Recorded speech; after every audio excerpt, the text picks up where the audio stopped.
परमात्मा को पाने तथा उसका वास्तविक लाभ प्राप्त करने के लिए पवित्र बाइबल में प्रमाण है कि प्रभु ने मनुष्य को अपना ही स्वरूप बनाया। 6 दिन में सृष्टि रचकर 7वें दिन विश्राम किया। कुरान शरीफ में प्रमाण है कि हजरत मोहम्मद को खुदा स्वयं कह रहे हैं कि मैंने तुम्हें उस परमात्मा की महिमा बताने के लिए भेजा है। वो परमात्मा कबीर है जिसने 6 दिन में सृष्टि रची तथा 7वें दिन तख्त पर जा विराजा। उसकी खबर किसी बाखबर से पूछकर तो देखो। कृपया अवश्य सुनिए जगत गुरु तत्वदर्शी संत रामपाल जी महाराज के अमृत वचन। अब इतना ज्ञान दिया जाता है, मैं कोई बालक नहीं या वैसे थोक बिलो हूँ, कोई लालच हो मुझे। 2 रोटी भगवान ने दे रखी थी, जेई की नौकरी थी, बढ़िया काम चल रहा था। परमात्मा ने पहले भी ठीक से घर में गुजारा, ऐसे जन्म दे रखा था जहाँ रोटी टाइम पर ठीक मिले थी। तो दास ने पता चला कि मेरे जैसे दुखिया सारे ही हैं जिनको भगवान की चाह हर धक्के खा रहे हैं। मुझे पता लग गया तो सबको आवश्यकता इस भगवान की, इस ज्ञान की। तो इसलिए दास ने इस पर कदम उठाया। तो इस प्रकार जैसे आप तो सफल होगे।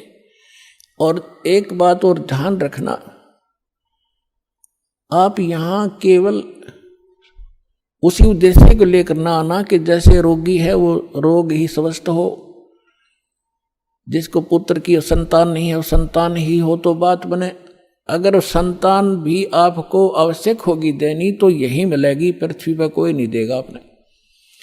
और जो आपका रोग निवारण होगा तो यही होगा, पृथ्वी पर कहीं होगा भी नहीं, और होगा ही होगा, रोग तो निवारण होगा ही होगा। बाकी संतान भी परमात्मा अगर चाहेगा तो सब कुछ कर सकता है। उसका एक लंबा इतिहास है, फिर बताऊंगा, ऐसी बात नहीं। यहाँ हजारों ऐसे प्रमाण हैं जिनके 10-10 वर्ष, 12-12 वर्ष और 15-15, 20-20 वर्ष ब्याह न हो गए थे और बच्चा नहीं था। सारे सब आजकल तो सारे जो है ना ये भौतिक और सारे ट्रीटमेंट हैं ये भी करवा के छक लिए थे, मालिक ने उनको भी संतान दे दी। ये तो कोई बड़ी बात नहीं है, लेकिन हमारा आपका मूल उद्देश्य मोक्ष हो और आपको पार करने के लिए परमात्मा जैसे भी आपको रखे वैसे ही रहो। जैसे डॉक्टर के यहाँ मरीज होता है और उसको थोड़ा बहुत कष्ट भी बन रहा है, वो जैसे भी कोई ट्रीटमेंट करे, इंजेक्शन लगाओ जब भी थोड़ा बहुत दर्द तो होएगा। अब उस इंजेक्शन ना लागने दे फिर वो ट्रीटमेंट क्या करेगा डॉक्टर। तो थोड़ी बहुत संकट, थोड़ा बहुत कष्ट आपको महसूस भी हो, वो गॉड गिवन समझना। किस लिए परमात्मा हमें उदाहरण देते हैं अपने ऊपर ही। कहते हैं कबीर सुख के माथे पत्थर पड़ो, जो नाम हृदय से जावे, बलिहारी व दुख के जो पल पल नाम रटावे। परमात्मा कहते हैं तुम ऐसे मांगना मेरे से कि हे भगवान इसे सुख के आग लगो जिस जो आपसे दूर करे। हे परमात्मा ऐसा दुख, बलिहारी उस दुख के, ऐसा दुख बना रहे जिससे आपकी याद बनी रहे, ऐसा सुख ना देना भगवान जो आपसे दूर करे। तो आप ये समझ लेना छोटी मोटी जो ठूठा आपका रख रहेगी ये गॉड गिवन होगी, ताकि वो मन बकवाद ना करे, इसने मौत दिखे जा और तभी ये भक्ति करेगा, न करने ना दियो। ऐसा खतरनाक एलिमेंट है ये। तो पुणात्मा ये परमात्मा का ट्रीटमेंट चलेगा जब आप इसकी शरण में आगे। डॉक्टर के हॉस्पिटल में एडमिट एक पेशेंट अपनी चलाओगा तो वो रोग नहीं कटवाना चाहता, वो तो बकवाद कर रहा है, व्यर्थ में टाइम वेस्ट कर रहा है। तो आप यहाँ आगे हो, भगवान कोई बालक नहीं, आपके भविष्य की जानता है। अब जैसे किसी को एक्सीडेंट हो गया और उसका ब्लड चल रहा है, ब्लीडिंग हो रही है, तो डॉक्टर सबसे पहले उसकी कोशिश करेगा कि ब्लड रोकूं, चाहे उसकी टांग में कितनी पीड़ा हो रही हो, फ्रैक्चर भी हो रहा हो, उसने नहीं संभालेगा कि यो दर्द होने दे थोड़ा, पहले इसकी जान बच चली जाएगी जब ब्लड नहीं रोका थे। तो वो कह रहा होगा है मर गया, पैर टूट गया है मर गया, तो वो अलग बात है। पहले वो ब्लड रोकेगा फिर उस टांग ने संभालेगा, उससे जान नहीं जा सकती। तो इसी प्रकार आप यहाँ आए हो केवल एक उद्देश्य लेकर, और परमात्मा को पता है कि कल ने इसके ऊपर एक ऐसी आपत्ति आओगी, इसकी जान जानी है या कोई और भयंकर अटैक है इसके ऊपर, तो पहले मालिक आपके उस संकट न हटावेगा जो भविष्य में और आने वाला इससे भयंकर। और आप ये सोचोगे एक बता मेरा ये संकट ना ठीक हुआ, 2 बार लिया, तीसरी बार आ ली, 5वीं हाजिरी होगी। पुणात्माओं या तो आजीवन आने की नियत बनाओ जब आपका कल्याण होगा। ईसा बालक नहीं भगवान के झाड़े ला देर जा तुम अपने राजी रम अपने राजी, नहीं, आपके असंग जन्म का कोड कटेगा यहां से। अब जो प्रसंग चल रहा है कि जिन जैसे सतयुग के अंदर पुण्यात्मा जन्म लेती है और उनके लिए परमात्मा ऐसा माहौल बना देता है, फलदार वृक्ष होते हैं सब जगह। जैसे आजकल हम कणक पैदा करते हैं कितनी मेहनत करके, उस समय ये ऐसे खड़े रहते जैसे सामक देखा हुआ आपने, ऐसे खड़े रहते हैं और जाओ और तोड़ो और झाड़ो पकाओ और खाओ, फल तोड़ो खाओ और भजन, और उसमें भजन सभी करते हैं, उनकी एक ऐसी श्रद्धा होती है। तो वो भक्ति करते हैं शास्त्र विरुद्ध और सुख सारे उपलब्ध हैं, शरीर भी स्वस्थ है, लाखों वर्ष जीवन भी रहता है, बाप से पहले बेटा भी नहीं मरता है और विधवा औरत विधवा नहीं होती हैं। तो वो ये सोच रहे कि हम जो साधना कर रहे हैं इससे हमें लाभ है, नहीं, यह भूल मार रही है हमने आज तक। तो वो उस सतयुग में कौन प्राणी जन्म लेंगे, ये बहुत असंख्य युगों से चला रहा है। अब जैसे ये समय अब चल पड़ा, जो भगवान पुण्यात्मा है इस ज्ञान से संपर्क में रहेंगे, भक्ति ठीक करते रहेंगे तो ये पार हो जाएंगे। अब अरबों खरबों प्राणी पार होंगे अब इस पिछली पीढ़ी में इस ज्ञान, और क्योंकि परमात्मा ने 3 युग इंतजार की है इस समय के लिए। और कैसे परमात्मा किस प्रकार ऐसे छुपा लुका छिपी करके और भक्ति बचा के लाए हैं, आप इस ज्ञान से परिचित होगे तब पता चलेगा। कहीं भी जैसे आप सोचा करते श्री कृष्ण ने साड़ी बढ़ा दी द्रौपदी की, श्री कृष्ण हर के बस का ना था कुछ भी। परमात्मा की श्रद्धा बनाए रखने के लिए परमात्मा कहते मैं ही 100 छल छिद्र करता हूँ, वही उसी संत का रूप बनाकर चले जाते हैं जो जिस गुरु पर आश्रित है और उसका काम कर देते। भगत में आस्था बनी रहती है और वो ने सोचा मेरे गुरु से या इस साधना से ठीक हो गया, होता उसके पूर्व जन्म के संस्कारों से। तो परमात्मा ने इस भक्ति को बचा के जीवित रखना था, इसलिए आपको यहाँ तक लाए हैं। तो अब जो पार होंगे वो तो होंगे ही होंगे। मालिक का वचन है सकल सृष्टि प्रवानिक होई, पूरा विश्व और नाम लेगा, मोक्ष होगा। फिर क्या होगा कि लास्ट में फिर ये तो स्वभाव है इस गंदे लोग का, एक फिर धीरे धीरे चाहकर परंपरा बिगड़ना शुरू हो जाती है। तो उस समय लास्ट में जो भक्त भक्ति यही कर रहे होंगे लेकिन वो पार नहीं हो पाएंगे, उनकी संख्या भी थोड़ी नहीं होगी, बहुत लाखों और करोड़ों में होंगे जो पार नहीं हो सकेंगे, लेकिन भक्ति संग्रहित हो जाएगी उनकी जबरदस्त। तो वो फिर क्या करेंगे, काल के हाथ चढ़ेंगे। उन्हीं में से ब्रह्मा विष्णु महेश ये देव और ये सब बनाए जाएंगे, गणेश और ये जो जितने भी देवता हैं, इंद्र कुबेर वरुण धर्मराज, ये 33 करोड़ देवता इन्हीं में से सिलेक्टेड होते हैं। और फिर इनको ऊपर रखेगा, ऊपर के लोकों में इनकी पुण्य इनके साथ होंगे। फिर वहां इसका टैक्स है, अपना टैक्स अलग लेगा और अपना वह माल बेचेगा वो न्यारा। तो इनके पुण्य समाप्त जब हो जाएंगे फिर ये दोबारा सतयुग में जन्म लेंगे। वो पिछले वाले जो ऊपर लुटन लग रहे हैं वो इस सतयुग में आएंगे और अब वाले फिर काफी वर्षों के बाद वो आएंगे फिर सतयुग में। अब सतयुग में होंगे ये भक्ति संग्रहित प्राणी जो अब करेंगे शास्त्र अनुकूल साधना। अब मिली इनको, आज तक शास्त्र अनुकूल साधना नहीं थी। 4 युग का हिसाब लगा के देख लो जब किसी के पास आज तक ये शास्त्र अनुकूल साधना हो या भक्ति की हो किसी ने। तो भक्ति अभी शुरू होगी तो इनमें से बचे हुए फिर उसी गेड़ में आगे। सतयुग में जन्म हुआ, फिर वही त्रेता में, द्वापर में, और फिर कलयुग के इसी समय में फिर दाव लगेगा इस मोक्ष का। और ईब चूकिए तो फिर वही चक्कर, इंद्र हजारों वर्ष युगों तक आप वह इंद्र की पोस्ट पर रहोगे, हजारों वर्षों तक देवताओं के स्वर्गलोक में अपना माल खाओगे, बर्बाद करोगे पूंजी को। और फिर यदि आगे भगवान फिर कोई संत नहीं मिले, इतने जन्म मनुष्य के होकर भी फिर आप 84 लाख योनियों में चक्कर खाओगे। तो ये आज का विषय था कि आज आपको वो दाव लगा है, इसको संभाल के रखना। आपको मानव शरीर प्राप्त हुआ है, आपको 600 वर्ष पहले परमात्मा आए थे, तब भी आप मालिक की शरणों में थे। 64 लाख शेष थे, ये 64 लाख तक पहले आएंगे। उसके बाद फिर परमात्मा ने ये अपना प्रचार फैला दिया है।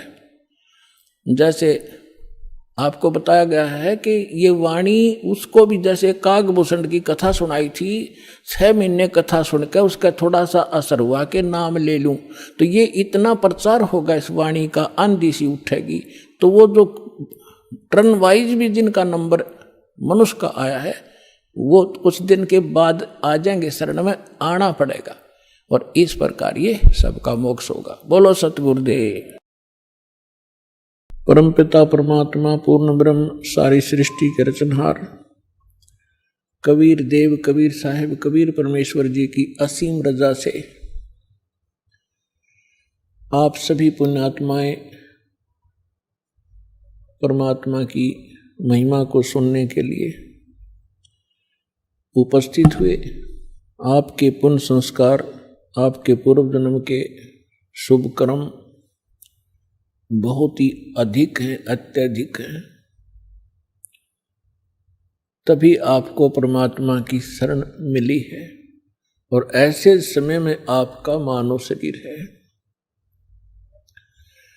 ऐसे समय में परमात्मा ने यह समय पहले निर्धारित कर दिया था कि जिस समय 5500 वर्ष कलयुग बीत जाएगा,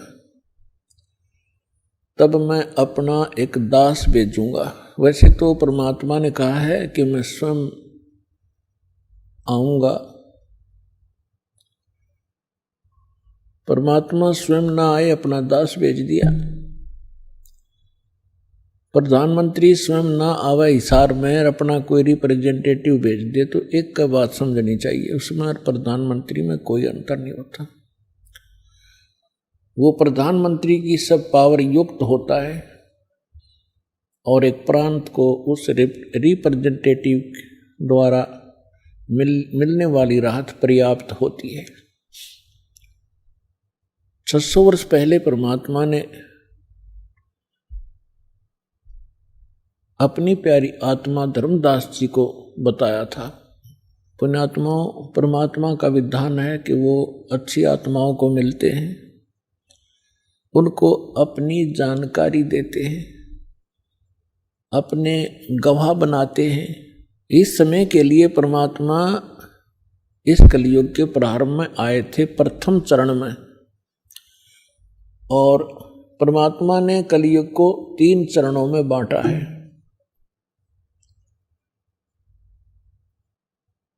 एक तो प्रथम चरण, जब परमात्मा सन 1398 से सन 1518 तक 120 वर्ष तक एक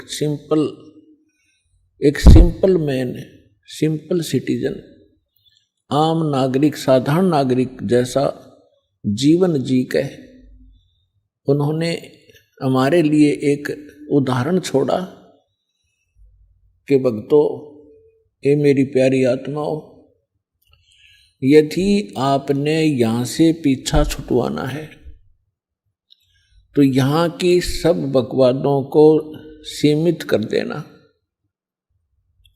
नहीं तो ये काल के, ये माया के चोज आपने असंख्यों बार किए हैं और ये आपको यहीं रख लेते हैं। और एक ये भी सिद्ध करना चाहा था परमात्मा ने कि ये ना समझना कि उस समय ब्राह्मण वर्ण जो था वो केवल भक्ति और ज्ञान प्रचार का अधिकारी माना जाता था, और हम यही मानते थे कि ब्राह्मण लोग ही भक्ति करते हैं, इन्हीं का अधिकार है, यही मोक्ष प्राप्त कर सकते हैं। तो परमात्मा ने सिद्ध किया था कि उस समय छुआछूत बहुत ज़्यादा थी और जुलाहा जाति को बहुत ही हेय माना जाता था। शूद्र वर्ण में गिने जाते थे। परमात्मा ने यह सिद्ध करना चाहा था कि जाति और मजहब परमात्मा के पाने में कति आड़े नहीं अड़ता। वो ना सहयोगी है न बाधक है। पूर्ण संत प्राप्त हो, सच्ची श्रद्धा से जो सत साधना करेगा, चाहे वो किसी वर्ण में जन्मा हो, अमीर हो या गरीब हो, निर्धन हो, सभी परमात्मा प्राप्ति कर सकते हैं और परमात्मा सबको सामान्य लाभ देगा। यदि राजा भक्ति कर रहा है और साथ में एक रंग कर रहा है, जब आध्यात्मिक सत्र का जो सहयोग होगा, परमात्मा दोनों को सामान्य देगा, कोई अंतर नहीं होगा। तो इसी प्रकार परमात्मा ने ये सिद्ध करना चाहा था कि टोटे में भक्ति करे सोए सही सपूत, ये मायाधारी मस्करे है न जाने कितने जालिए ऊत। टोटे में भक्ति करे, निर्धन दारिद्र होकर भी परमात्मा की आस्था जिसमें है, सोए सही सपूत, और ये मायाधारी मस्करे ना जाने कितने जालिए ऊत, रावण जैसे। और परमात्मा कहते हैं राजा हो भाਵੇਂ रंक हो, निर्धन हो या धनवान हो, इंसान हो, स्त्री या पुरुष हो, परमात्मा प्राप्ति कर सकता है यदि उसको सतगुरु मिल जाए। तो पुण्यात्माओं, आप उन पुण्यात्माओं में से हैं जो आपको सतगुरु भी मिल गए। अब यदि अब भी पार नहीं होगे तो फिर आपकी अपनी नालायकी होगी, परमात्मा ने रजा में कसर नहीं छोड़ी। तो पुण्यात्माओं, ये समय बहुत पहले निर्धारित किया था परमेश्वर ने, और काल ने अपना जाल फैलाया था। जब कबीर परमेश्वर से धर्मदास जी ने पूछा कि हे दीनदयाल, आपने जो कथा सुनाई है सृष्टि रचना की, और इसको सुनकर तो ऐसा लगता है कि हम महाअपराधी और कमीने जीव हैं।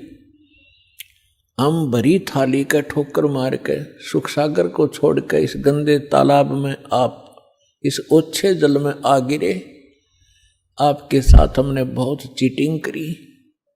हे दीनदयाल, आपने कैसे रहम किया हमारे ऊपर, आपने फिर भी आ संभाले। कितने दयालु हो आप, हमने कैसा जुल्म किया आपके साथ विश्वासघात किया। तब परमात्मा ने कहा कि धर्मदास, माता पिता के पुत्र या पुत्री कितने निकम्मे हो जा, फिर भी वो चाहता है कि ये कभी सुधर जा और मेरे पास आ जाए तो मैं इनको सर्व लाभ दूं। अब ये सभी मेरी आत्मा है, मेरे से उत्पन्न है, मेरे शरीर से निकली है। परमात्मा ने अपने वचन से सभी की उत्पत्ति की है।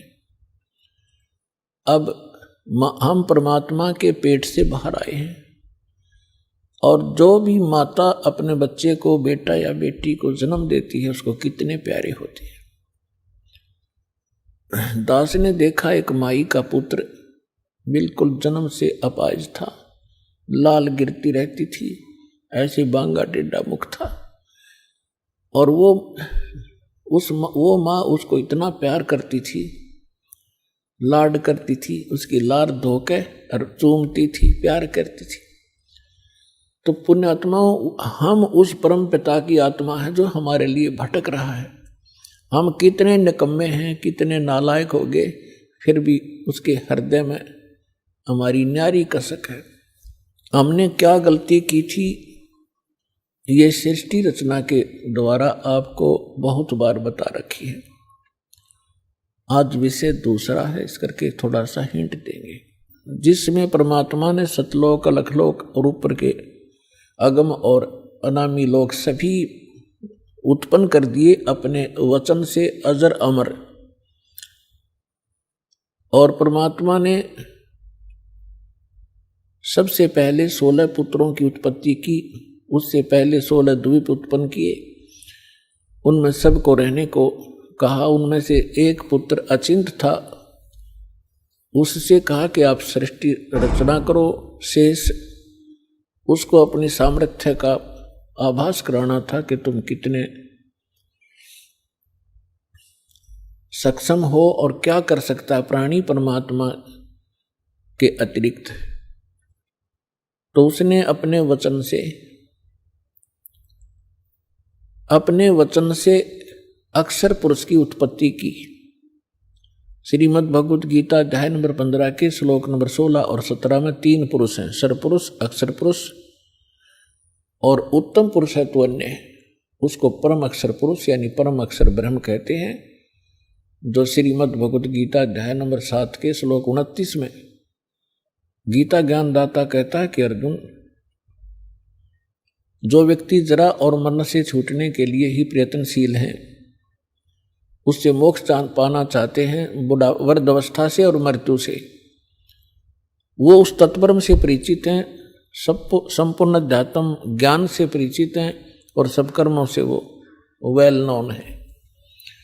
वही लोग यहाँ से निकलने की, मृत्यु से और जरा यानी बुढ़ापे के दुख से छूटने का प्रयत्न करते हैं, तो वो उस तत्परम से परिचित होते हैं। अर्जुन ने 8वें अध्याय के प्रथम मंत्र में पूछा कि वो तत्ब्रह्म क्या है। गीता ज्ञानदाता ने 8वें अध्याय के 3 श्लोक में कहा कि वो परम अक्षर ब्रह्म है। यानी गीता ज्ञानदाता से अन्य है वो समर्थ शक्ति। तो 15वें अध्याय के गीता जी के 16 और 17 श्लोक में 3 पुरुष हैं, सरपुरुष, अक्षर पुरुष, और 17वें श्लोक में कहा कि उत्तम पुरुष है तो अन्य है। इन दोनों से, सरपुरुष और अक्षर पुरुष से वो श्रेष्ठ परमात्मा, उत्तम पुरुष, पुरुषोत्तम तो कोई और है, और वही तीनों लोकों में प्रवेश करके सबका धारण पोषण करता है। वो वास्तव में अविनाशी परमेश्वर है। तो अचिंत ने अक्षर पुरुष की उत्पत्ति की, और अक्षर पुरुष वहाँ एक सरोवर है, मान सरोवर, अमृत से भरा हुआ, उसमें जाके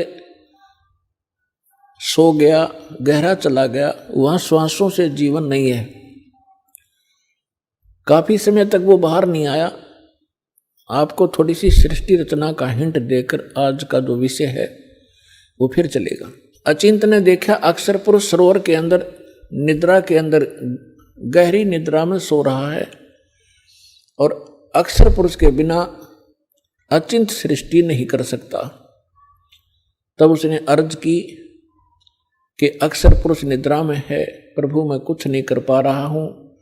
तब परमात्मा ने कहा कि बेटा तुम कर भी नहीं सकते, ये तुम्हारे को थोड़ा सा एक झटका दिया है, कहीं तुम बीच में टांग अड़ा लेते।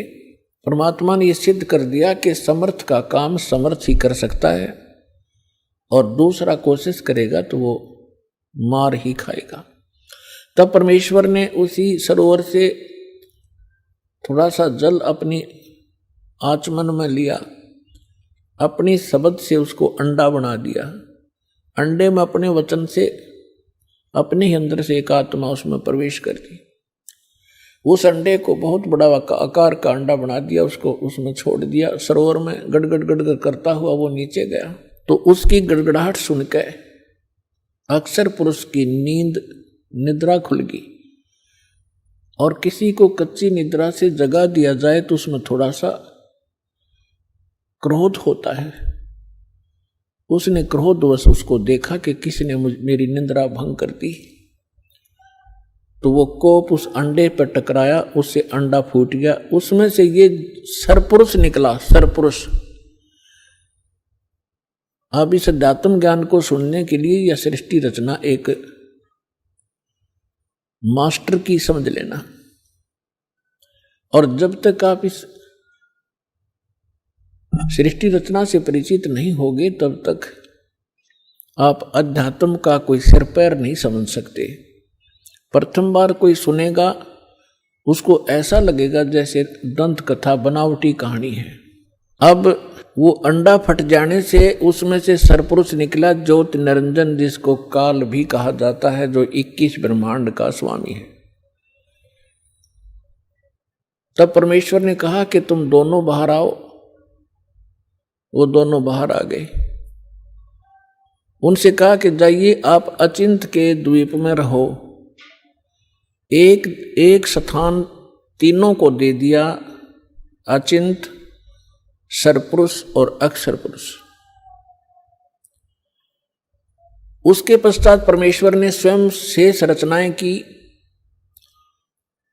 और हम सभी आत्माओं को अपने वचन से उत्पन्न कर दिया। असंख्य जितने भी यहाँ चींटी, मच्छर, मक्खी, सूक्ष्म जीव जो दिखते भी नहीं, दूरबीन से देखे जा सकते हैं, हाथी, देवता, ये सभी प्राणी परमात्मा ने अपनी वचन से उत्पन्न करके, ये सभी आत्माएं ऊपर रहा करती थी।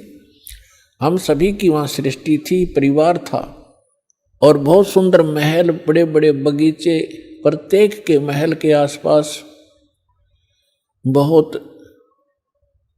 बहुत सुंदर आगे पार्क हैं, फल फ्रूट वहाँ पर लदपद रहते हैं, मेवा लदपद रहती है, सदाबहार वृक्ष हैं, सदाबहार बाग बगीचे हैं। तब परमात्मा ने हम सबको उत्पन्न किया, हम अलग अलग रहने लगे और हमारा वहाँ पर एक परिवार बन गया। जैसे आपका यहाँ परिवार बन गया, ऐसे वहाँ भी आपका ऐसे सुंदर परिवार था। प्यार से रहते थे, कोई तकलीफ नहीं, किसी वस्तु का अभाव नहीं, कोई काम नहीं। तो फिर कुछ समय के उपरांत काफी समय बीत गया था, तो इस ज्योत निरंजन सरपुरुष के मन में एक खुरापात उत्पन्न हुआ। इसने सोचा हम तीन तो एक स्थान पर एक ही प्लाट में रह रहे हैं, द्वीप में, और शेष मेरे भाई अब अलग अलग द्वीपों में रह रहे हैं, तो मैं अलग से द्वीप प्राप्त करूंगा। इसने अलग से स्थान प्राप्ति के लिए तप शुरू किया, एक पैर पर खड़ा होकर। एक पैर पे खड़ा होकर के इसने तप किया, कभी उस पैर को रख ले, कभी उसको, और हम फिर इसके जाल में कैसे फंसे। हम इस ज्योत स्वरूपी निरंजन को देखने लगे और इसके इस ड्रामे को, इस एक्टिंग को, इस तपस्या को हम देखकर प्रभावित हो गए और ये सोचने लगे बड़ा कमाल कर दिया इसने, एक पैर पर खड़ा है, ओहो कितने युग बीत गए, कितना समय बीत गया।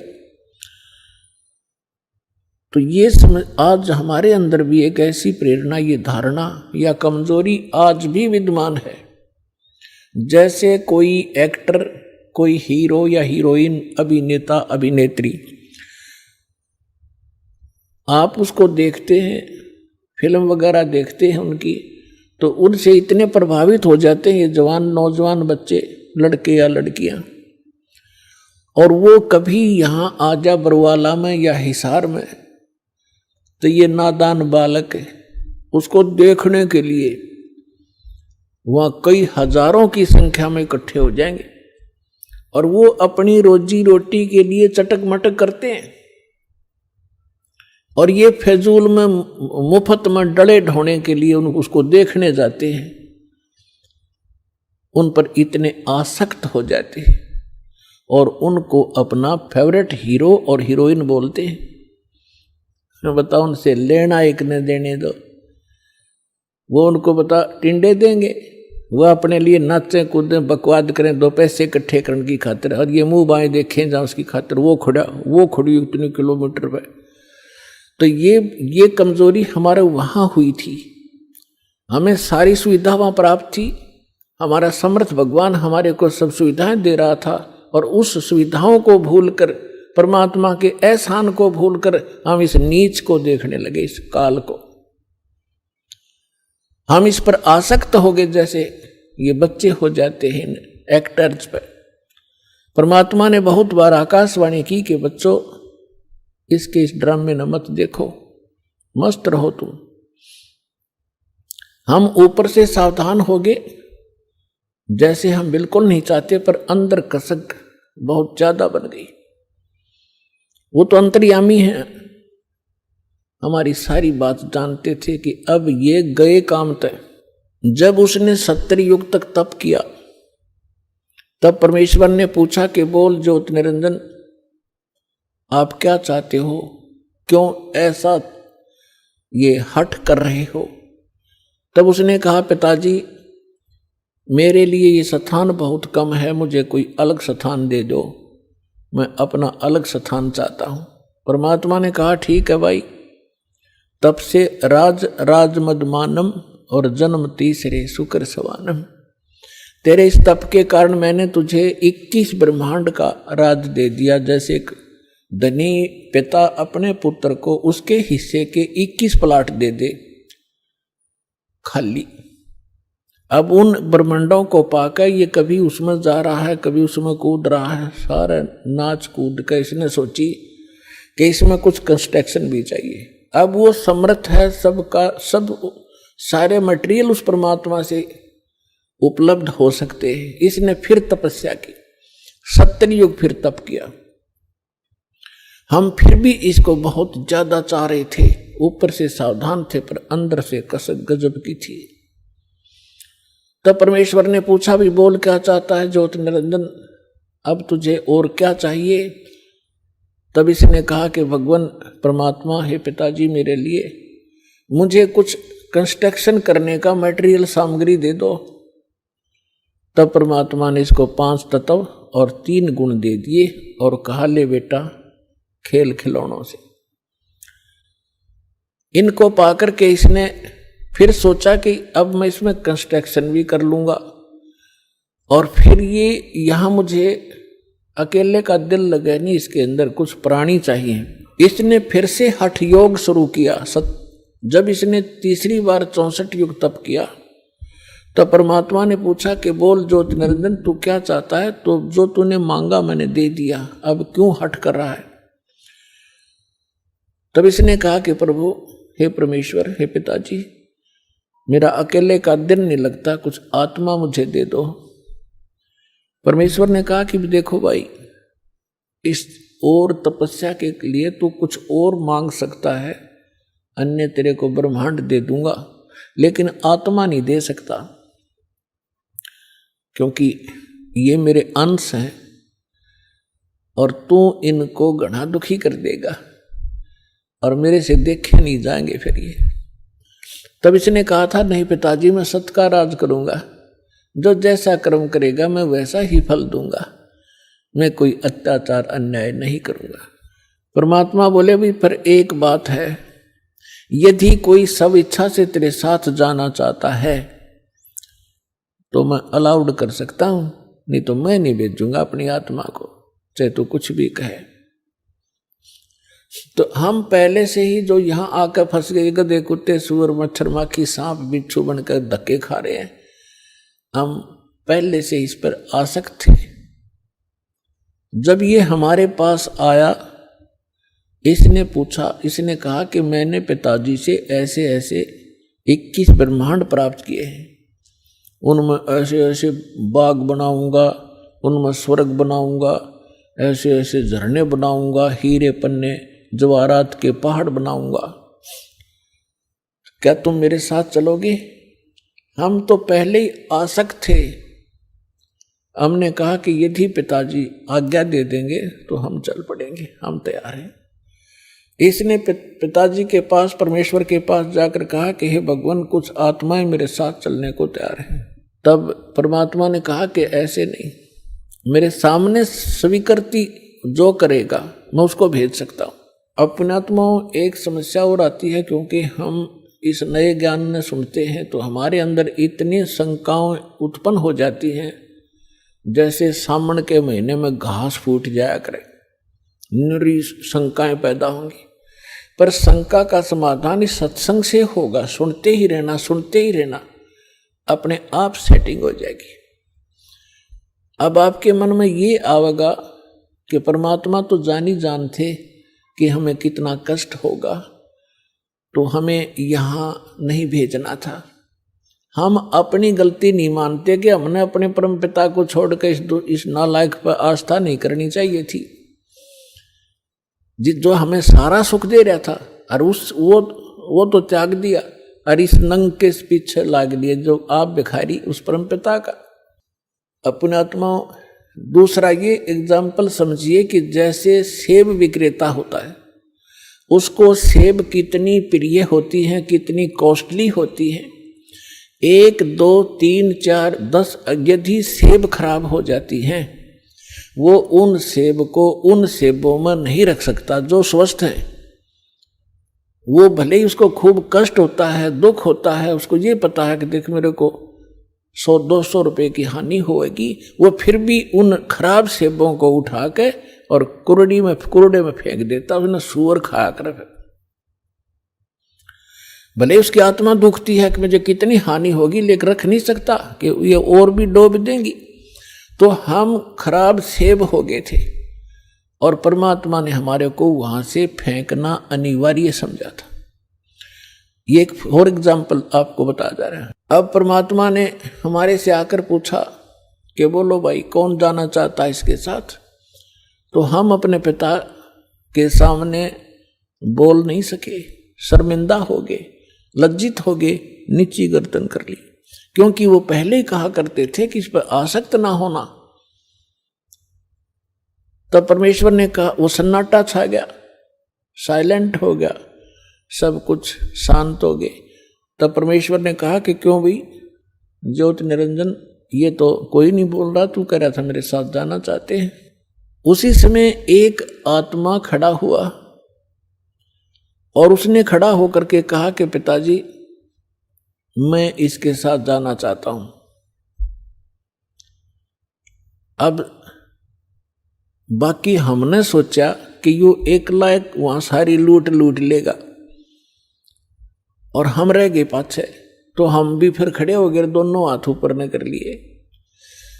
सारे के सारे जितने असंख्यों अनगिन जीव यहां आ फंसे। तब परमात्मा ने कहा ठीक है भाई, जो जिसने हृदय से स्वीकृति इसकी की है उसको मैं इसके साथ भेज दूंगा, लेकिन आप जाइए अपने ब्रह्मांडों में, मैं इनको वहां भेजने का तरीका दूसरा अपनाऊंगा। तो परमात्मा ने क्या किया कि जिस आत्मा ने सबसे पहले स्वीकृति दी थी उसका एक युवा लड़की बना दिया अपने वचन से, और उसके अंदर हम सभी प्राणियों को सूक्ष्म रूप बनाया और सूक्ष्म बना दिया हमारा स्वरूप, और सभी को अपने वचन से उस लड़की के शरीर में प्रवेश कर दिया। अपनात्मा, अब वैज्ञानिक तरीके से आप अच्छी तरह समझ सकते हो कि हमारे ब्लड के अंदर कितने जीवाणु हैं। 1 ग्राम ब्लड के अंदर 40-40 लाख जीवाणु, ये डॉक्टर लोग बताते हैं कि इतने बैक्टीरिया हैं, इतने फलाने हैं। तो इसको समझने में कति देर नहीं लगेगी। तो इसी प्रकार परमात्मा ने उस लड़की के शरीर में हम सभी को सूक्ष्म बनाकर प्रवेश कर दिया। अब वो लड़की कौन है? ये अष्टंगी है, दुर्गा है, और हम सभी उसमें प्रवेश कर दिए। अपने पुत्र सहज दास को जो परमात्मा ने सबसे पहले 16 वचन से उत्पन्न किए थे, उनको ही वो विशेष वहां की व्यवस्था के लिए प्रयोग करते हैं। तो सहज दास को कहा कि जा इस अपनी बहन को ले जा और इस ज्योति निरंजन के पास उसके ब्रह्मांडों में छोड़िया, और उसको बता देना कि मैंने इस लड़की को, बेटी को एक वचन पावर दे दी है, जितने जीव वो कहेगा या उत्पन्न कर देगी वचन से, और जितनी आत्माओं ने तुम्हारे साथ जाना चाहा था इसके शरीर में प्रवेश है। सहजदास ने जाके सब कथा सुना दी और लड़की को छोड़कर वापस आ गया। अब ज्योति निरंजन के मन में ये दोष आया, अकेली युवा लड़की को देखकर इसने यह एक और भयंकर गलती कर दी है। ये विषय वासना वश होकर लड़की के साथ दुराचार करने की चेष्टा करने लगा। तब लड़की ने कहा कि ज्योति निरंजन, देखो आप पिता के वचन से उत्पन्न हुए अंडे से, आप मेरे बड़े भाई हो, उसके बाद हमारी उत्पत्ति उसी परमेश्वर ने की है। मैं आपकी बहन और आप मेरे बड़े भाई, ये दुष्कर्म ना करें। मेरे को परमात्मा ने वचन दिया है, वचन शक्ति दे रखी है, जितने जीव आप कहोगे नर और मादा मैं वचन से उत्पन्न कर दूंगी। लेकिन उसने एक नहीं सुनी और उसी समय उसने उस लड़की को, परमात्मा ने एक और रजा बख्शी थी कि उस लड़की को प्रजनन इंद्री नहीं लगाई थी। बाकी शेष सब फीचर्स जो थे वो सब लड़की वाले थे। तो उसने अपनी नख रेखा से, नाखूनों से प्रजनन इंद्री बना ली। अब लड़की ने देखा कि जुल्म करेगा, मेरी इज्जत लूटेगा, तो उसने एकदम सूक्ष्म रूप बनाया और वो जो ही उसके साथ दुराचार करने की स्थिति में हुआ, मुंह खोला बकवाद के लिए, उसके मुख के माध्यम से पेट में चली गई।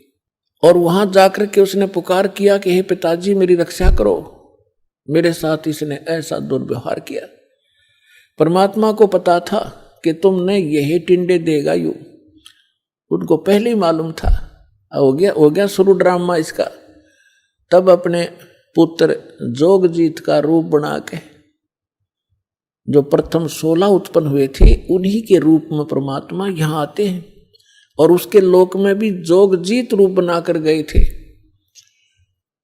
और वहां प्रकट होकर के कहा कि ज्योति निरंजन सुन दे अब वचन परमात्मा का, तूने एक महान दोष कर दिया इस सच्चे लोक में।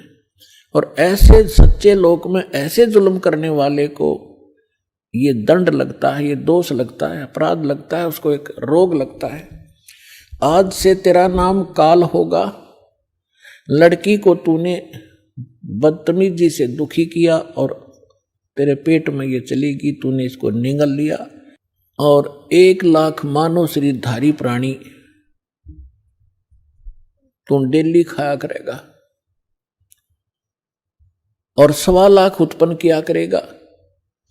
उसके पेट को चाक किया परमात्मा ने अपने नाखून से, लड़की को बाहर निकाल दिया और कहा कि आज से तुम यहां नहीं रहोगे, इन 21 ब्रह्मांड को लेकर तुम दोनों यहां से चले जाओ मेरी आंखों के सामने से। अब ज्योति निरंजन ने बहुत फिर बाद में अपनी गलती का आभास भी हुआ और कहा भाई मुझे माफ कर दे, पिता से मुझे क्षमा करवा दे। वो अपना भाई समझ रहे थे, जोगजीत समझ रहे थे वो स्वयं परमात्मा। तब परमेश्वर ने कहा कि बस और फालतू बात मत करे और यहां से अति शीघ्र निकल जा। इतना ही कहा था, उसके 21 ब्रह्मांड विमान की तरह खिसक चले पड़े बहुत ही गति से और सतलोक से 16 शंख कोश की दूरी पर आकर परमात्मा के विधान अनुसार ये यहां चक्कर लगाने लगे। 16 शंख कोश की दूरी पर सतलोक से ये हम यहां बैठे हैं। नील पद्म शंख, जैसे हम गिनते हैं ना 1000, 10,000, लाख, करोड़, 10 करोड़, अरब, 10 अरब, खरब, 10 खरब नील, 10 नील पद्म, 10 पद्म फिर शंख। तो ऐसे 16 शंख कोश, एक कोश के अंदर लगभग 1.5 मील होता है और 1 मील में लगभग 1.5 किलोमीटर होता है, यानी लगभग 3-3.25 किलोमीटर एक कोश में होते हैं। तो 48 शंख किलोमीटर की दूरी पर हम सतलोक से यहाँ आ गए, ये काल और ये दुर्गा। अब यहाँ करके इसने सोचा, इसने फिर वह बकवाद शुरू करी। लड़की ने फिर कहा कि ज्योति निरंजन देख, जुल्म ना करे, पहले तो मैं तेरी बहन, तू मेरा बड़ा भाई, फिर मैं तेरे पेट से बाहर आई, तेरी बेटी होगी और ये दोनों नाते पवित्र होते हैं, तो जुल्म ना करे। पर इसने एक नहीं सुनी और दुर्गा के साथ पति पत्नी व्यवहार किया और 3 पुत्र उत्पन्न किए। 3 पुत्र अष्टंगी जाए, ब्रह्मा विष्णु शिव नाम धराए। अपन आत्माओं यहाँ थोड़ा सा हिंट देंगे क्योंकि आज का विषय एक बहुत ही अपने स्तर का होगा। क्योंकि एक तो ये सिद्ध करना अनिवार्य है कि हम जिसकी शरण ग्रहण किए हुए हैं वास्तव में यो परमात्मा है कि नहीं। तो ये परमात्मा अपने द्वारा रची हुई सृष्टि को स्वयं ही ठीक ठीक बताता है, और उस परमेश्वर ने अपनी रचना को, अपनी सृष्टि रचना को आप ही आके बताया है। आज तक ब्रह्मा विष्णु महेश की कोई उत्पत्ति करने वाला आदमी नहीं था। ऋषि वह ऋषि, चाहे कोई कितना विद्वान पाक रहा था। फिर क्या हुआ, अब थोड़ा सा ये मौखिक बता के फिर आपको शास्त्रों में दिखाऊंगा, तब आपका विश्वास दृढ़ होगा। आइए अब हम उन श्रद्धालुओं के अनुभव जानते हैं जो जगत गुरु तत्वदर्शी संत रामपाल जी महाराज जी से दीक्षा प्राप्त कर चुके हैं तथा उनके द्वारा बताए गए भक्ति मार्ग पर चल रहे हैं। नमस्कार सर। नमस्कार सर, क्या नाम है आपका? मेरा नाम गोपाल दास। सर, कहाँ के रहने वाले हैं आप? मैं उत्तराखंड नेपाल बॉर्डर। सर, संत रामपाल जी महाराज से नाम दीक्षा आपने कब ली? 1 मार्च 2009 को लिया था। सर, संत रामपाल जी महाराज से नाम दीक्षा लेने से पहले आप क्या भक्ति साधनाएं करते थे? सन 2000 से मुझे लगन लगी थी। याद है मुझे, वो बम्बई में जब मैं सुनता था अडगड़ानंद स्वामी जी का, आसाराम जी का, तब से मुझे लगन लगी थी कि अब मैं पता करूंगा। इतनी लगन लग गई मेरी, अरे बाबरे बाबरे। मैं जितने भी संत दिल्ली बम्बई जहाँ हो उनको वहाँ जाके अटेंड करता था सत्संग सुनने के लिए, सिर्फ ओनली ड्यूटी में एब्सेंट करके 15-15 दिन। जैसे सतपाल जी महाराज का गुड़गांव में हो गया, 1 हफ्ता ड्यूटी में नहीं गया मैं। जैसे आसाराम जी का बम्बई में हो गया, मैं बम्बई जी में जाके अटेंड करता था। कृष्ण मिर्दुल जी बिंद्रावन के, उनको सत्संग सुनने के लिए मैं ड्यूटी एब्सेंट करके वहाँ जाता था। मैं पूजा भी करता था राम की। बोला मुझे उस परमात्मा से मिला जो सबसे सर्वशक्तिमान है, ये भक्ति करता था मैं। भक्ति यही करता था, मेरे 24 घंटा मेरा यही मुख से वचन आता था। उस पर सबसे बड़ा भगवान कौन है, इसमें मैं रह गया। इसलिए 10 साल तक गुरु धारण नहीं किया। मेरे दोस्तों ने सबने किया, मैंने नहीं किया। सर, आपने बताया कि आप सबसे बड़े भगवान की खोज में थे। उसके लिए आप सभी संतों के पास गए, सुधांशु जी के पास गए, आसाराम जी के पास गए। किसी ने राम को बड़ा बताया, किसी ने दुर्गा माता को, किसी ने श्री कृष्ण जी को बड़ा बताया। तो सर, आपकी ये खोज पूरी हुई, आपको सबसे बड़ा भगवान मिला। जैसे मुझे 2009 में वो बुक मिली, भक्ति सौदागर बुक मिली 2009, 1 फरवरी कालिका मंदिर ओखला में तेजेंद्र भगत जी ने मेरे हाथ में बुक पकड़ाई। सेंट्रल बैंक का मैनेजर है वो आदमी, दिल्ली में। बुक पकड़े, जैसे मैंने वो बुक देखा, अरे तेरी 8-10 पेज क्या पढ़ा था मैंने। रात को फ़ोन किया उसको, हे भगवान, भगवान तो ये है भाई, मिल गया मुझे। अब पता चला ये तो इतने बड़े भगवान। उसको मैंने फ़ोन किया रात को, मुझे ले चलना है वहाँ आश्रम ले, तो अब पहला गुरु धारण करूँगा। इसी चक्कर में मैं था। अब मुझे पता चला कि सबसे बड़ा सर्वशक्तिमान भगवान कौन है। उन्होंने बोला अच्छा अभी सो जाओ, मैं तुम्हें कार में मेरे ले जाऊंगा, नाम दिलाऊंगा। फिर उन्होंने मुझे 1 मार्च को अपनी कार में बोला संत रामपाल जी के आश्रम में वहाँ ले गए और उनसे नाम दीक्षा मुझे दिला दी। सर, आपने बताया कि आपने सभी संतों के 10 साल तक सत्संग सुने, लेकिन किसी को अपना गुरु नहीं बनाया, क्योंकि आप एक खोज में थे कि मेरे को सबसे बड़ा भगवान मिले। और संत रामपाल जी महाराज की शरण में आने के बाद आपकी वो खोज पूरी हुई। तो संत रामपाल जी महाराज से नाम दीक्षा लेने के बाद क्या आपको कोई लाभ भी मिले? जैसे मैंने नाम लिया वहाँ से 1 मार्च को, उस दिन से मैं 4 महीने फर्स्ट नाम जो दिया गुरुजी ने, जो मैं याद है मुझे, जो मेरे फंसे हुए पैसे पीएफ में 3 जगह पैसे लकट गए। अरे अचानक नहीं देने वाले, बैंकों में पैसे आने लगे मेरे। मैं तो हैरान रह गया, इतने चंगा हो गया, इतना खुश हो गया मैं। अरे इतनी आनंद क्यों है मेरे को अंदर से। चारों तरफ से पैसे 3 जगह से बैंकों में पैसे आ रहे मेरे, जो कभी नहीं देने वाले थे वो भेज रहे हैं। और 3 जगह पीएफ का पैसा आ गया, जो कभी ठेकेदारी में पीएफ देते ही नहीं है। हे भगवान, ये अक्षर में 4 महीने भी नहीं हुए थे, वो गिना रहा हूँ मैं आपको। अब उसके बाद का आगे का मैं गिनाऊँ, ओहो। फिर मैं गाँव गया नाम लेने के बाद। गांव से पूरी परिवार बीमार थी, दमाद थी वहाँ परिवार को, मिसेज दमाग थी, बच्चा तो फेंट हो रहा था वहाँ, पूरी तरह खा रहा था, नीचे से जा रही थी, पूरा बेहोश पड़ता था बच्चा। जैसे उनको यहाँ लाया, सोने के लिए बिस्तर नहीं था, परिवार साथ में कहाँ रहे। एक रिश्तेदार के घर रहा, वो बोला भाई कपड़ा तो नहीं होंगे। मैं बोला भाई मेरे पास 1000 रुपये, 800 रुपये का मैंने एक रजे गद्दा खरीदा, 200 बच गए भाई मेरे पास।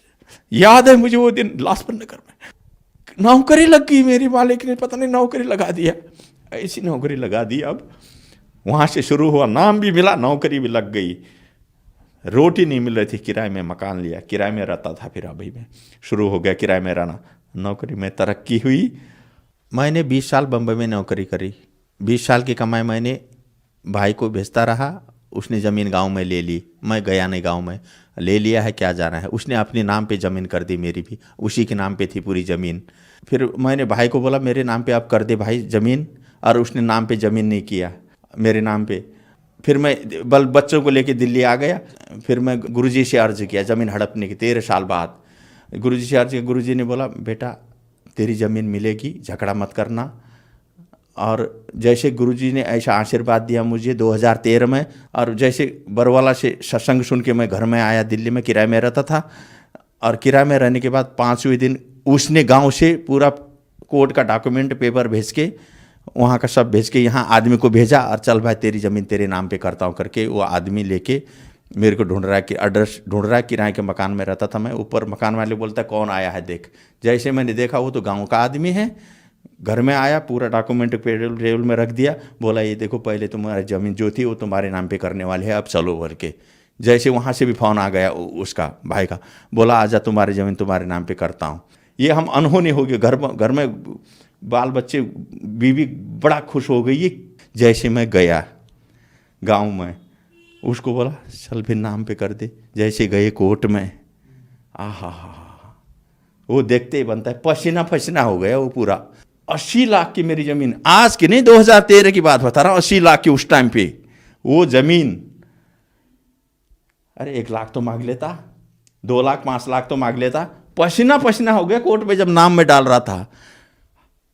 हालत खराब होगी उसकी, लेकिन बोल नहीं पा रहा है। मेरे मालिक की कृपा है भगवान, याद है मुझे वो बात। तब से मैं अब इतना विश्वास करता हूँ कि बस तब से मैं लगा हूँ पूरी तरह, मालिक के शरणों में लगा हुआ हूँ। रामपाल जी की कृपा से ये सब बोलने के बाद 5वें दिन ये काम हुआ जो 13 वर्ष से नहीं हो रहा था। ये काम, ये है गुरु जी की कृपा, ये है परमात्मा की कृपा, पूर्ण परमात्मा की, जिस परमात्मा की मैं खोज में था। और उसके बाद जो गांव से बच्चा लाया था मैं, आधा मुर्दा, बेहोश पड़ने वाला, मैं ड्यूटी जाता था, गली में से आदमी आते थे, कंपनी में फ़ोन करते थे, भाई बेहोश हो गया, चल ले जा, फेंट हो गया। 2-4 आदमी लग के हॉस्पिटल ले जाते थे। हमेशा की बात, कंपनी वालों ने भी देखा ये बात, फेंट हो जाता था पूरा तरह, बेहोश, जो खाया यहाँ से निकलता था, बिल्कुल गिरा, बेहोश, और आँख सफ़ेद, घर में रो पड़ते थे सब, बीबी बच्चे अगल बगल वाले, सफ़ेद आँख हो गई, अरे होश नहीं आ रही है, ये कंडीशन था। 1 साल कलावती हॉस्पिटल में रहा वही बच्चा। फिर मैं गुरुजी के पास ले गया और नाम दीक्षा दिलाया उस बच्चे को भी। रामपाल जी गुरुजी मेरे भगवान ने आशीर्वाद दिया, याद है मुझे, ऐसे ले गया, आशीर्वाद दिया वो बच्चे को। उस दिन से वहीं पर बीमार कहाँ रह गई पता नहीं, तब से आज देखो 1st डिवीजन में पढ़ रहा है, हेल्थी है। बीमार नाम की चीज़ नहीं है, कहाँ उड़ गया वो बीमार, मैं बताओ। 1 साल से कलावती हॉस्पिटल में फेंट होने वाला बच्चा, ये है कमाल का प्रमाण, ये है पूर्ण परमात्मा की ताकत, याद है। दूसरा लाभ बताता हूँ मैं आपको। नोटबंदी हो गई, 11 तारीख को मुझे कंपनी से पैसा लेके आया मैं, 40 नोट थे मेरे पास, 1000 के, 40,000 रुपये बैंक में रखने के लिए। रास्ते में गिर गई और 1.5 घंटा वहाँ लाइन पे लगा के, जैसे नंबर आया पैसा देखता हूँ, पैसा नहीं है। हे मालिक ये क्या हो गया, वहीं पर अर्ज किया भगवान को। और मुझे पता है मालिक ने बोला था जब तक नियम और मर्यादा आपके पास है तो सब काम होंगे। और मैं नियम मर्यादा का पक्का ऐसे रहता हूँ, मैं जहाँ दुविधा हो मैं करता ही नहीं हूँ। इसलिए मेरे भगवान ने मेरी सुनी। रिटर्न आया 1.5 घंटे के बाद, रोड में, मेन रोड में जहाँ गाड़ी चल रही थी, पैसे रखे हुए 40,000 की गड्डी उठाया, बैंक में जमा करके। हे भगवान, ये अब क्या बताऊँ मैं, 10,000 20,000 ऐसे कई केस है मेरे, ऐसे केस है, सब मालिक ने पूर्ति किया। सुख शांति। अब देखो मैं करोड़पति हूँ इस समय, जिसके पास 0 पैसा नहीं था। याद करो, ये परमात्मा रामपाल जी की कृपा है भाई, ये पूर्ण परमात्मा कबीर साहब की, भगवान की कृपा है। ये देखो, एक दिन मेरे कंपनी में 10,000 रुपये वहाँ गिर गए थे बाथरूम में, सफाई वालों को मिला, उनसे पूछा मैंने, नहीं मिला। बोला जैसे मैं घर में आके 1.5 घंटे बाद जो जगाया, जिसको पूछ रहा था वो नहीं बोलने वाले ने, जो जगाते टाइम फ़ोन आ गया, फ़ोन उठाया, बोला तुम्हारे पैसे भाई मिल गए हैं, ले जाओ। ये होती है परमात्मा की कृपा, कोई दिखा नहीं सकता है। 7,000 का मोबाइल सफदरजंग हॉस्पिटल में, पीपल के पेड़ के पास खाना खाया, फोन उधर भूल गया। हे मालिक फोन जाने दो 7,000 का। रो के, याद है वो दिन मुझे अभी, रो के मैंने बोला मैं असुर निकंदन आरती कैसे करूं अब बताओ। ये इसमें मैं रह गया, मैं किस में करूं आप बताओ। असुर निकंदन रमणी दोपहर को करनी थी मुझे। क्यों, मैंने जिंदगी भर एक भी चीज नहीं छोड़ा हूं अभी तक, किसी कीमत पर रात दिन लगा के तीनों टाइम की आरती जो जो आपने बताया वो मैं पूर्ण किया हूं और पूर्ण करूंगा। ये मेरी छूट जाएगी अभी मालिक। फोन मेरा गायब हो गया। कंपनी में फोन है, कंपनी वालों ने मुझे फोन किया, दूसरा फोन में घर में किया, ये कांटेक्ट हो कि वो फोन मुझे 7,000 का दे के गया। क्यों दे के गया वो, अब बताओ ये क्या चीज है। ये पूर्ण परमात्मा की शक्ति, ये रामपाल जी गुरुदेव की शक्ति है, ये देख लो भाई, आंखों देखी प्रमाण बता रहा हूं मैं। और दूसरा लाभ, पत्नी की दमा की बीमारी पूरी तरह दमा की बीमारी, और 5 साल से दवा ESI में चल रही थी, सांस लगना वो हो जाना, संत रामपाल जी की कृपा से नाम लेने के बाद खत्म हो गई बीमारी पूरी तरह। बीमारी अब देखो कहाँ गई बीमारी। सर, संत रामपाल जी महाराज से नाम दीक्षा लेने के बाद आपको बहुत सारे लाभ मिले, तो जो समाज आज आपको देख रहा है और वो भी किसी न किसी बीमारी से ग्रस्त है, तो क्या वो भी संत रामपाल जी महाराज से नाम दीक्षा लेने के बाद ठीक हो सकते हैं? मैं पूरी पृथ्वी के भक्तों को या पूरी दुनिया को ये अनुभव बता देता हूं मैं आपको। अगर संत, पूरी पृथ्वी में जितने भी संत है, पूरी पृथ्वी के जितने भी गुरु है, जितने भी भगवान है, अगर सिर्फ संत रामपाल जी से अगर नाम लो, एक बार प्रैक्टिकल देख लो, नाम लेने के बाद अगर नियम मर्यादा जिसमें बताए गुरु जी वो अगर कर दो, तुम सबके कदम सोएंगे। ये दुख है ना, ये दुख कदमों में रहते हैं, फिर तो दुख होता ही नहीं है ना, में पूर्ण पूर्ण पूर्ण पूर्ण हो जाता है, पूरी तरह पूर्ण होता है नियम मर्यादा में रहने के बाद। ये हमने देखा, ये सभी के लिए हो रहे हैं हमारे आश्रम में। गुरुजी संत रामपाल जी से नाम दीक्षा लेने के बाद। सर, आपने बताया कि आपने सभी संतों के सत्संग 10 साल तक सुने, आपको एक सबसे बड़े भगवान की खोज थी, फिर आप संत रामपाल जी महाराज की शरण में आए, वहां आपकी खोज पूरी हुई। तो हमें आप ये बताइए, उन संतों के ज्ञान में और संत रामपाल जी महाराज के ज्ञान में आपको क्या अंतर दिखा? इसमें मुझे ये लगा, अब उनका ज्ञान तो 2% में नहीं है और गुरुजी का ज्ञान 100% है, संपूर्ण शास्त्रों के आधार पर है गुरुजी के ज्ञान। और वो खुद मिला के देख ले, ब्रह्मा विष्णु महेश से ऊपर से भगवानों को न जानते हैं, वो 8 क्लास की विद्या भी नहीं है, नंबर 1। वो खुद जन्म मृत्यु के चक्कर में है वो भगवान।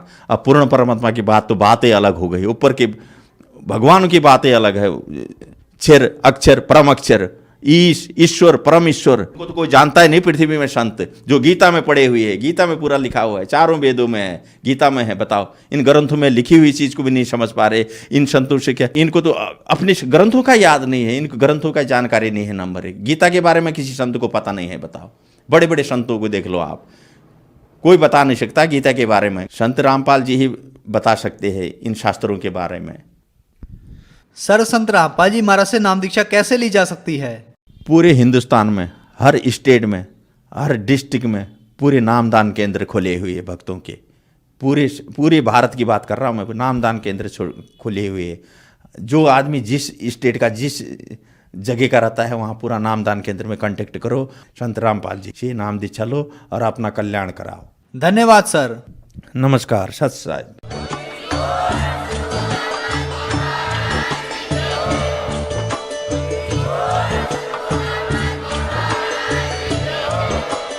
आप सुन रहे थे जगत गुरु तत्वदर्शी संत रामपाल जी महाराज जी के मंगल प्रवचन। अधिक जानकारी के लिए विजिट कीजिए हमारी वेबसाइट www.jagatgururampalji.org। संत रामपाल जी महाराज जी के शुभ आशीर्वाद से पूरे विश्व भर में 500 से भी ज्यादा नाम दीक्षा केंद्र हैं, जिन पर संत रामपाल जी महाराज जी द्वारा ऑनलाइन निशुल्क नाम दीक्षा दी जा रही है। अपने नजदीकी नाम दीक्षा केंद्र का पता करने के लिए संपर्क करें 8222880541।